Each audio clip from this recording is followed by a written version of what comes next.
Alright guys, my name is Little Chef. Welcome back to episode of the Patreon Dynasty. We are in the off season and we're ready to recruit. I'm going to show you my recruiting board real quick, then we're going to advance it into signing day, see who everybody got. I always run through all the user teams for the people that aren't able to log in and check it so they can watch the video at a later time and see how everybody else did. I mean, I'm happy with my recruiting, but it can always be better. Hopefully we were able to get the people that I'm shooting for. It's just going to be iffy, man. I'm going after two guys hardcore. Andre Brown and Derek Day, just because I could use both these guys. 6'4" tackle, and he would be an instant impact. We like to pass the ball, so come in and play for us. 94 acceleration, dude, gonna be quick off the ball. And then defensive tackle, 6'2", 5-star recruit. He's gonna be huge up in the middle, man. Look at that tackle, play recognition, hit, power, pursuit, block shedding. Just dude's beastly. Now I don't really need any of these other guys because I got the people that I do need. I've offered scholarships, I think, to almost everybody, but we've got a solid recruiting class again here at Colorado. But we're coming up on the end of this save file, end of this version of the Dynasty, and we're ready to move on. So we're gonna advance it into signing day. We'll be right back. Bam! We got the two guys we wanted and a guy we didn't, but it's okay.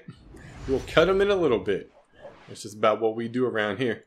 Checking out signing day, see where everybody ended. I mean, we're number 3 in the country, 12-1 overall. Our only loss coming to the fact that we couldn't play the game because my internet's trash. But still, solid season, and the recruits should have seen that. That's why we got so many good ones. Hopefully, the top class. That's what I'm shooting for every year. Top class, as many recruits as we can get. Ended up with 4 scholarships remaining. Let's see who the top class was. Number 2, I'll take it, dude. 3 5-stars, 8 4-stars, 9 3-stars, 1 2-star. I got a lot of good recruits, man. There's no doubt about that. A lot of defensive players.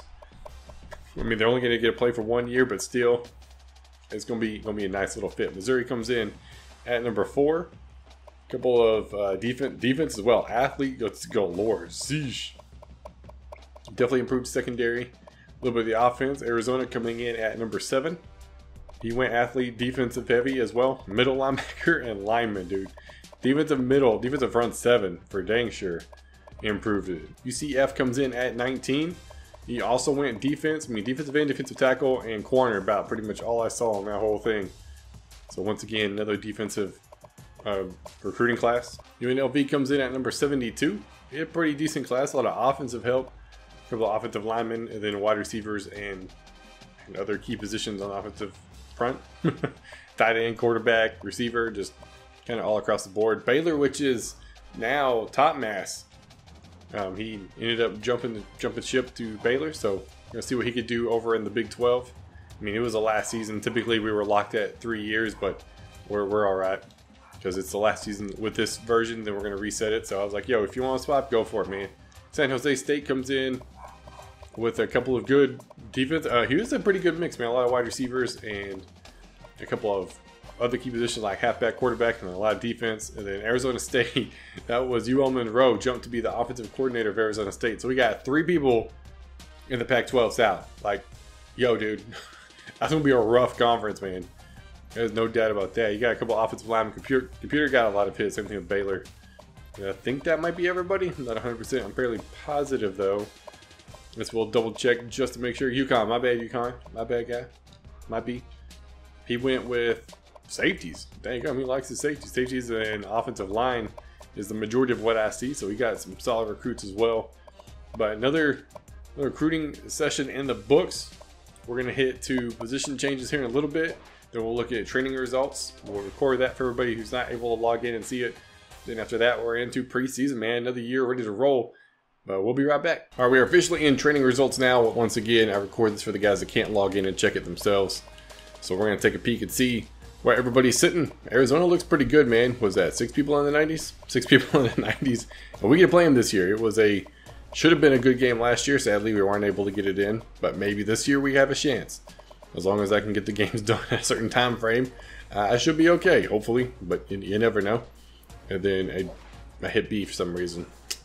Let me go back to where I was and go to Arizona State. Now I'm anxious to see how that game plays out because he's only the offensive coordinator. So if he can't pick a defense, we have a shot. Now I don't know if he will be able to or not. As far as I know, he's got full privileges as far as like recruiting and all that, but I don't think he can play defense. It's going to be interesting to see how that plays out. But as of right now, it should be an interesting battle. We got a lot of people in the Pac-12, that's for dang sure. So it's gonna be rough. Baylor doesn't look too bad. Couple of 90 overall players. Definitely an improvement over his Louisiana Tech team. But like I said, we are also going to swap after the season anyways and restart. So it's not really a big deal.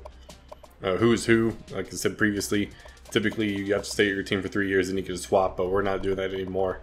I'm not this season and not next season, just because I want it to be fun for these guys. I mean, these guys are paying to play in this dynasty, so why put restrictions on them? You know what I mean? Let them have fun. Let them have a blast. And we'll go from there. Now, I'm anxious to see how my team plays out. It looks like it's going to be a pretty good team. A lot of issues on some key positions, but overall, it should be a pretty good team again. I mean, offensive production going to be good. My quarterback is a 99 overall, so we're definitely looking pretty good there. Oh, Luke's got a pretty decent team.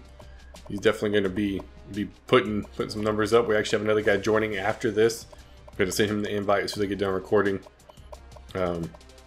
To get him in the dynasty. As you guys do know, if you want to check and see how many people are in, the best option to do it by the time this video comes out would be to go to the website. The link's always in the description, and see if there's an open slot. Because if not, then that's the easiest way to know other than messaging. I mean, it can work. It depends on what's going on. And like I said, we also are resetting, because right now you're stuck at level 3 if you join, or at nothing. One of the guys was literally stuck in no XP, so it was definitely rough for him. He wasn't earning anything, but since we are, he's the main reason why we're doing the reset anyways. On top of only like 3 of us are able to earn XP, it's not fair anymore. And I would love to stay with the same team, because like we built up these teams really well, but when it comes down to it, it's just not gonna work out for us. So we gotta do whatever is necessary to get the job done and to keep everybody having fun and having a blast. That's what we're going to do. UNLV, last guy coming in. I didn't have the other guy join yet because I just didn't have the time to do it before we recorded. And because I record, got swap monitors and all that, like a whole bunch of cable swap to get this thing rolling. And ready to record, get it set up, and then I'll send the invite after that. But right now, training results done. Next stage will be preseason. And we're going to be ready to get the next year rolling, man. Last season with the Colorado team that we're going to swap and go into a new reset, man. Hopefully the most recent updated rosters, we'll use those and go from there. But as of right now, we'll be right back. All right, we're in preseason, baby. Recruiting board set up. Redshirt players is done. We are still in the world of art. I knew it was going to take a couple of years, but it's all good. We got Ryan, our freshman, we're redshirting. The other guy they automatically added, we couldn't do anything about it. So we're going to need to recruit quarterback at the very least. Running back wise, we're actually redshirting Adkins just because I think Butler can be a better option as a backup. And then we'll have Adkins and Schuler more than likely next year. The speed backs lead the charge with Williams. So we're going to do that way. Holt's still good to go. Receiver wise, I'm not redshirting O'Connor's because he's 6'3" and he's got 95 speed. Some of these futures, man, I need the speed to be able to do it. And decided not to. So we got a ton of receivers.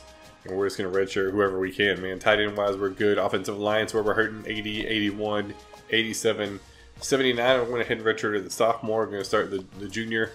And then 82 with Franklin probably being the floater, covering every other possible position.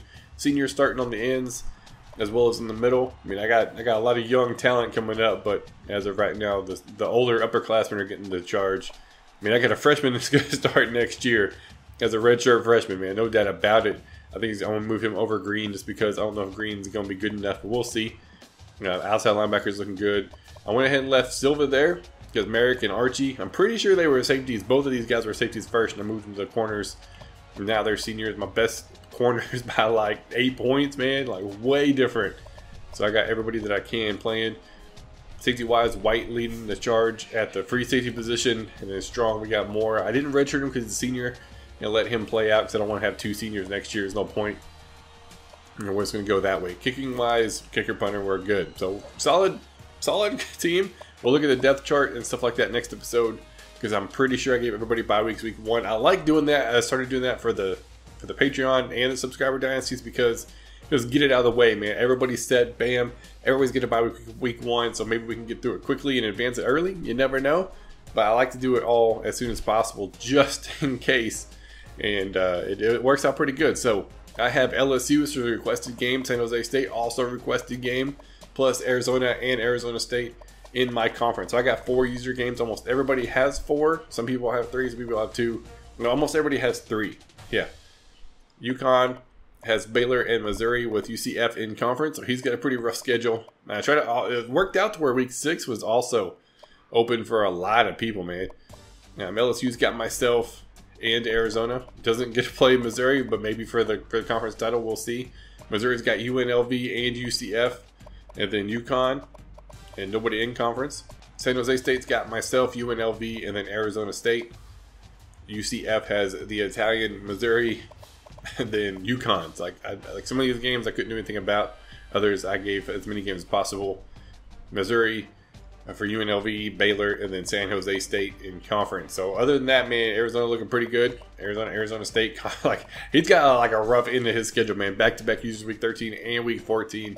That's gonna make or break his season right there. Same Arizona State too. So Baylor, Arizona State should be an interesting game. San Jose State, and then Arizona and Colorado. So Arizona State's also got a ton of games lined up. Baylor's got Arizona State, UConn, and UNLV. And his conference play should be pretty good. And then that's it. That's everybody. Like I said previously, I'm probably say it all throughout the season. This is our last year with this particular save file. Then we're going to reset it and go back from scratch. We'll have the most recent season. By the time this comes out, it'll probably be done already, the national championship. But we'll use that roster, go from there, and move on up. So we're ready to start this year. I'm excited, man. Week 1 coming up. We'll actually probably show recruiting because we're still a little ahead. So I'll probably show recruiting, my depth chart, stuff like that, as well as award winners, All-Americans, preseason poll rankings, and all that. So that's going to be it for this episode. If you guys are new, be sure to subscribe. If you like the video, be sure to leave a like. My name is Little Chef, and I will see y'all next time.